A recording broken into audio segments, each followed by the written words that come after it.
You wake in silk sheets that smell of incense and sweat, your head pounding with wine you didn't choose to drink. The ceiling above you is painted with angels, their golden wings catching dawn light through windows you don't remember entering. Somewhere in the corridors beyond, men are laughing the kind of laughter that makes your skin crawl, that knows it will never be questioned. You try to remember how you arrived in these PayPal apartments, but the memory dissolves like smoke. All that remains is the certainty that what happened here, in rooms blessed by holy water, will never be spoken aloud. Before we descend further into this darkness, I'd genuinely love to know where you're watching from. The fact that these buried Renaissance secrets reach across centuries and continents still astonishes me every time I check the comments. The year is 1501, and you are standing in the Apostolic Palace, the heart of Christendom, where the Vicar of Christ himself resides. But if you expected sanctuary, you've come to the wrong place, because inside these marble halls, behind doors guarded by Swiss mercenaries and sealed by PayPal decree, something has gone catastrophically wrong with the machinery of salvation. The men who hold the keys to heaven and hell have discovered that those same keys can unlock far darker chambers, and that no earthly power can stop them. The documents that survive this era don't speak in metaphors. They speak in numbers, in names, in the methodical Latin of men who recorded what they witnessed because they couldn't process it any other way. Johannes Burchard, the papal master of ceremonies, kept a diary that reads like a liturgical schedule, slowly descending into nightmare. Venetian ambassadors sent dispatches home that their governments filed away, too dangerous to make public, but too detailed to destroy. Notaries recorded payments in ledgers that still exist in the Vatican secret archives.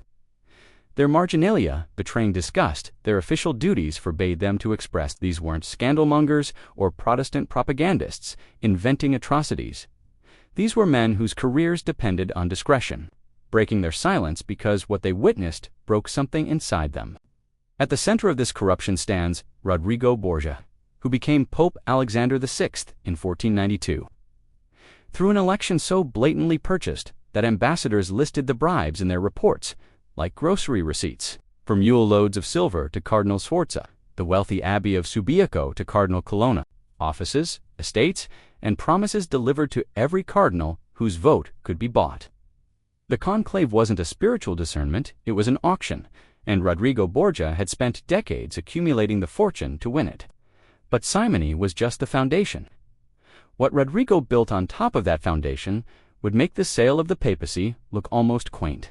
He had mistresses whose names everyone knew, children he acknowledged openly, a daughter he married off like a chess piece in 3 separate political arrangements.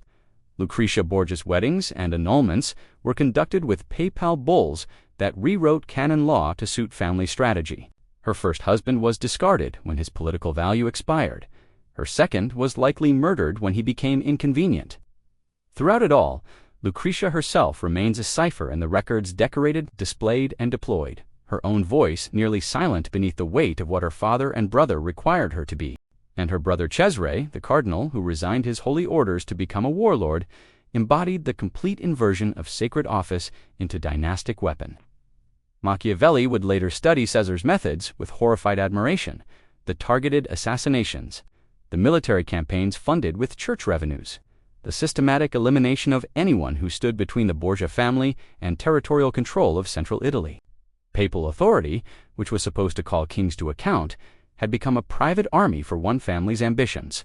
But the financial corruption and nepotism, as staggering as they were, don't fully capture the depravity. Because what happened inside the PayPal apartments went beyond politics. On the night of October 31st, 1501, Johannes Burchard recorded an event he called the Ballet of the Chestnuts. 50 courtesans were brought to the PayPal apartments and induced to remove their clothing. Chestnuts were scattered across the floor. The women crawled on hands and knees to collect them, while members of the PayPal household, the Pope, his son Cesar, and various cardinals watched and judged their performance. Prizes were offered to the men who could achieve the most conquests with the women present. Servants lit the scene with candelabras meant for liturgical processions.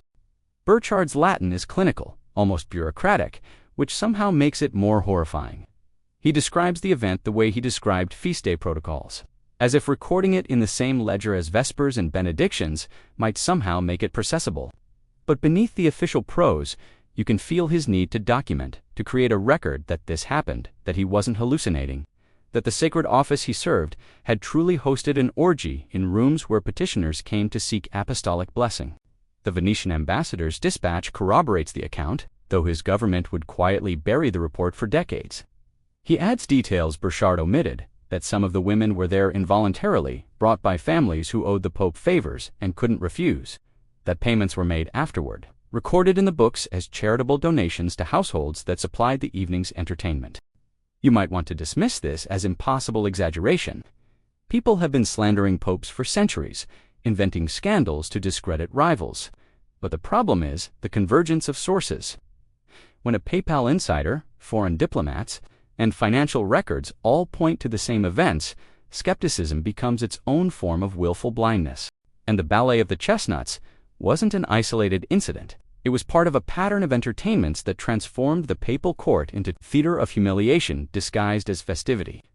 The line between sacred pageantry and sexual spectacle dissolved.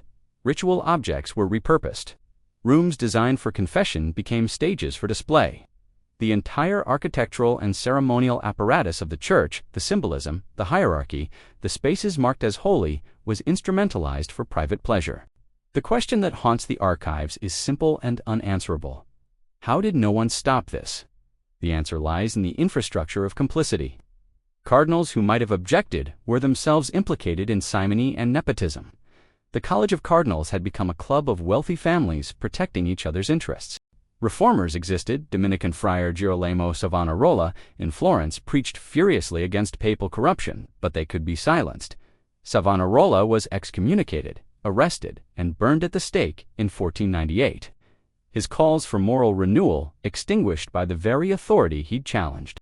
Local families who knew what happened to their daughters inside those apartments negotiated in private. Notarial records show payments, dowries adjusted, marriage contracts rewritten. Convent admissions expedited for women who needed to disappear. The machinery of silence was bureaucratic, methodical, lubricated by gold. And because the Pope controlled the courts that might judge him, there was no earthly appeal. Some rivals died conveniently. Cardinals who accumulated too much power or resisted Borgia, influence collapsed at banquets. Their deaths attributed to summer fevers or sudden illness, then their benefices would be redistributed within days, their estates absorbed, their offices sold to the next buyer. Whether every suspicious death was poison is impossible to prove centuries later, but contemporary observers assumed it as routine political logic. The Borgia court didn't just tolerate murder as policy, it refined it into administrative procedure. Ambassadors wrote about chalices prepared with special care, wines served only to specific guests, mysterious fevers that struck with surgical precision. One Venetian envoy warned colleagues never to accept private dinner invitations at the Vatican. The line between hospitality and assassination had been erased. What makes this era uniquely devastating isn't just the scale of vice, it's the sacred camouflage. These weren't secular tyrants operating by raw power. These were men who claimed to hold the keys of St. Peter, who consecrated the Eucharist, who pronounced eternal judgment. The institutional authority of Christ's church on earth was being used to protect predators and punish their victims. And publicly, the performance continued. Alexander VI commissioned Michelangelo. He celebrated jubilees. He issued bulls and blessed pilgrims. The same hands that signed documents for orgies signed dispensations for the faithful. Ambassadors recorded their vertigo at watching this double reality. Processions of magnificent piety in daylight whispered horrors behind closed doors after dark.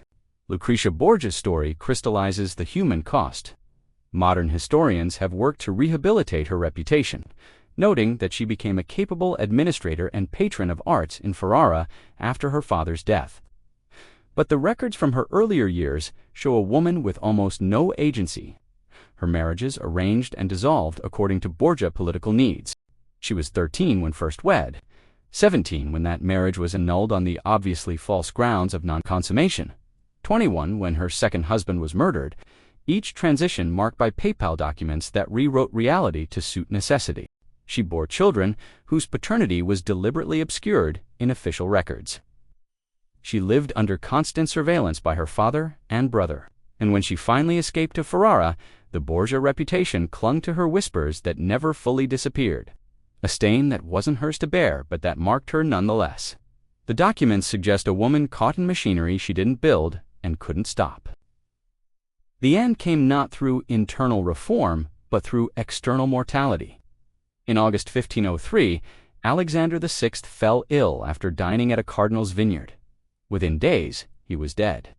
Whether it was malaria, poison intended for someone else, or simple disease doesn't matter as much as the chaos that followed. Cesare Borgia, also ill, barely survived.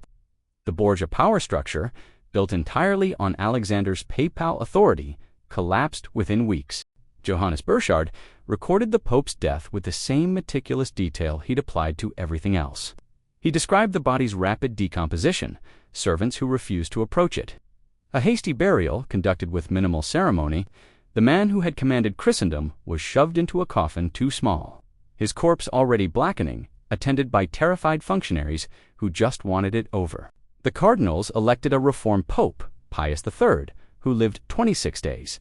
Then they chose Julius II, who would spend his pontificate trying to restore papal dignity through military campaigns and artistic patronage. He commissioned the Sistine Chapel ceiling and St. Peter's Basilica, architectural declarations that the papacy could still create beauty. But he couldn't erase what had happened. The archives remained, the witnesses remained, the memory remained. What the Borgia era teaches isn't that individual men can be corrupt, that's depressingly universal. It's that institutions designed to channel divine authority are still operated by human hands, and those hands can twist sacred purpose into profane instrument. The bureaucracy that was supposed to safeguard holiness instead became expert at concealing depravity. The hierarchy that should have held leaders accountable became a ladder of complicity. The Protestant Reformation, which would explode across Europe within 2 decades of Alexander's death, wasn't caused solely by the Borgia papacy, but it was made inevitable by it. When Martin Luther nailed his theses to the church door in Wittenberg in 1517, he was articulating what countless people across Europe already believed, that something essential had broken in the institutional church, that the claim to moral authority had been catastrophically compromised. The Reformation's fury was fueled by decades of evidence that Rome had lost its way. In the Vatican archives today, you can still read Johannes Burchard's diary. The Venetian dispatches the ledgers with their damning marginal notes. They survived centuries of institutional silence, preserved because destroying them would have required admitting they existed. The documents sit in climate-controlled darkness, testimony to what happens when power is sanctified but not restrained. The Renaissance gave us unparalleled artistic achievement. It also revealed that magnificence and monstrosity can coexist in the same rooms, commissioned by the same patrons, blessed by the same hands. The Sistine Chapel and the Ballet of the Chestnuts share a patron. That paradox, beauty and depravity flowering from the same root, is what the archives force us to hold without resolution. Somewhere in Rome, in sealed Vatican storage, there are probably documents we'll never see. Records deemed too dangerous, too embarrassing, too devastating to institutional credibility. But what has survived is damning enough. It maps a system that could absorb almost infinite scandal and continue functioning, because the people who might judge it were the people who benefited from it. The Borgia popes aren't medieval history safely distant from us. They're a case study in how institutions claiming ultimate moral authority can become instruments of predation when accountability evaporates. How bureaucracy can normalize horror. How the language of holiness can be deployed to protect the unholy. On winter mornings, when light comes through the Vatican windows at the right angle, it still illuminates rooms where those nights happened. The marble is the same. The frescoes still watch. If you stand very quiet in certain corridors, you can almost hear the echo not of prayer, but of laughter. The kind that knows it won't be questioned. The kind that built its palace on silence and sustained it with fear. The archives remain, patient and permanent, waiting for anyone willing to read what they actually say. They don't offer redemption or closure. They only offer truth, documented in margins and ledgers and diplomatic cipher, that power sanctified by ceremony is still just power, and without accountability, it will use every tool at its disposal, including holiness itself, to sustain its own appetite. The documents insist we remember. They won't let us look away.